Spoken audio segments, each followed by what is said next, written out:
नमस्कार किसान साथियों, आज की इस वीडियो में हम आपसे बात करने जा रहे हैं चने की खेती के ऊपर।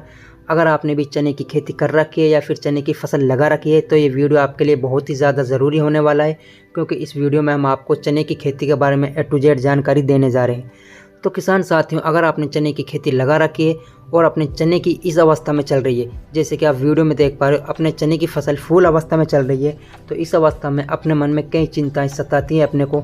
जैसे कि सबसे पहले जो अपनी मुख्य बात है वो इस अवस्था में यानी चने की फूल अवस्था में आपको सिंचाई करनी चाहिए या फिर नहीं करनी चाहिए। चने में अपने फूल आ रहे हैं तो आपको फूलों को कैसे बचाएं, चने में फूलों को गिरने से कैसे बचाएं, अगर चने में इल्लियाँ लग गई तो आप इल्लियों से कैसे बच सकते हैं, चने में आप कौन सा स्प्रे करें, कौन सा टॉनिक डालें जो अपने चने की फलियों में दाना मोटा भरे और अपने फलियां खाली नहीं रहें और फलियों का अधिक बढ़वार हो। तो ये कई चिंता हैं जो अपने मन में चलती रहती हैं। तो आज हम इस वीडियो में इन टॉपिकों के बारे में बात करेंगे, आप वीडियो में लास्ट तक ज़रूर जुड़े रहिए। तो अब इसमें हमारी जो सबसे मुख्य बात है वो है चने की फसल में हमें कब सिंचाई करनी चाहिए, कब नहीं करनी चाहिए। तो दोस्तों, चने की फसल में फूल आने से पहले ही आपको सिंचाई कर देनी चाहिए।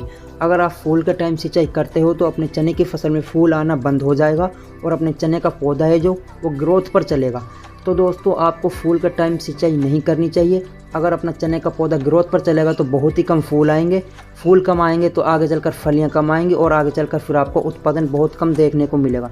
इसलिए मैं आपको एक सलाह देता हूं कि आपको सिंचाई करनी है तो फूल आने से पहले करनी चाहिए। फूल आने के टाइम आपको सिंचाई नहीं करनी चाहिए, वरना आपको भारी नुकसान उठाना पड़ेगा। अगर आपने अपने चने की फसल में फूल आने से पहले पानी नहीं दिया और फिर आप पानी देना चाहते हो तो आपको कब पानी देना है? आपको तब पानी देना है जब फूल आने के बाद अपने चने के पौधे में प्रॉपर फलियां आ जाती हैं, तो उस टाइम आपको हल्का सा पानी दे देना है, हल्की सी अपनी चने की फसल की सिंचाई कर देनी है। अगर आप फलियों के टाइम सिंचाई करोगे तो फलियों में जो दानों को भरा होगा उसमें अच्छा दानों को भरा होगा, मोटे दानों को भरा होगा, तो उस टाइम आपको हल्की सी सिंचाई कर देनी है और हल्के से NPK का यूज़ भी कर देना है सिंचाई के साथ। अब हम बात करते हैं चने की फूल अवस्था के बारे में। जब अपना चने का पौधा फूल अवस्था में चलता है तो उस टाइम हमें दो समस्या देखने को मिलती है। पहली समस्या ये है कि हमारे चने के फसल में फूल नहीं आ रहे हैं। अगर फूल आ भी रहे हैं तो फिर वो फूल झड़ रहे हैं। तो इस स्थिति में हम क्या करें, क्या नहीं करें? तो दोस्तों, अगर अपने चने की फसल में फूल नहीं आ रहे हैं तो इस टाइम आप गोदरेज डबल का इस्तेमाल कर सकते हैं या फिर सजंटा की कल्टार का इस्तेमाल कर सकते हैं, जैसे कि आप वीडियो में देख पा रहे हो। इस अवस्था में आपको इन दो टॉनिकों का यूज़ करना है तो आपके चने में अच्छे से फ्लावरिंग आ जाएगा, अच्छे से फूल सेट हो जाएगा। तो अब हम बात करते हैं अपने चने के पौधे में प्रॉपर फूल आ तो गए हैं लेकिन वो फूल झड़ रहे हैं। अब उन फूलों को झड़ने से कैसे रोक सकते हैं, तो उसके लिए हमें कौन सा टॉनिक यूज़ करना है? तो उसके लिए प्लानोफिक्स के नाम से टॉनिक आता है, जैसे कि आप वीडियो में देख पा रहे हो।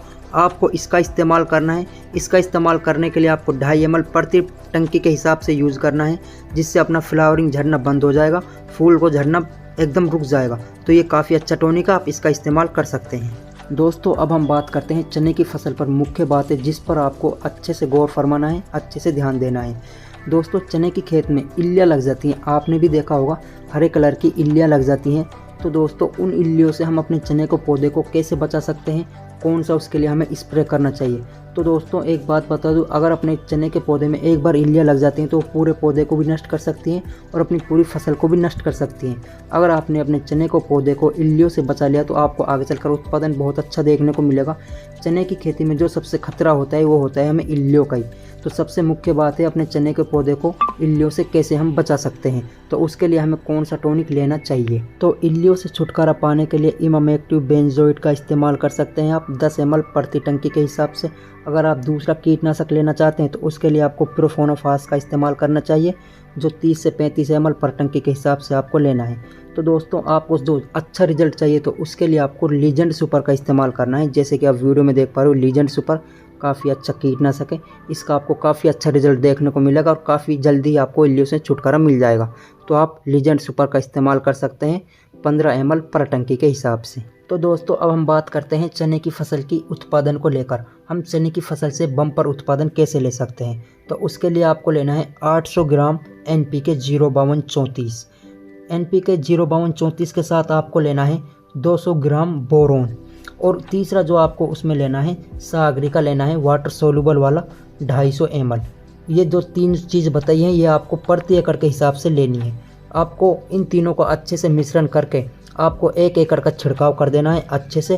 फिर आपको काफ़ी अच्छा रिजल्ट देखने को मिलेगा और उत्पादन भी आपको ताबड़तोड़ देखने को मिलेगा। तो दोस्तों, कैसी लगी आपको हमारी वीडियो की जानकारी? अगर वीडियो की जानकारी अच्छी लगी तो वीडियो को लाइक कीजिए। अगर आप चैनल पर नए हो तो चैनल को जरूर सब्सक्राइब कीजिए, जिससे आपको कृषि संबंधित वीडियो देखने को मिले।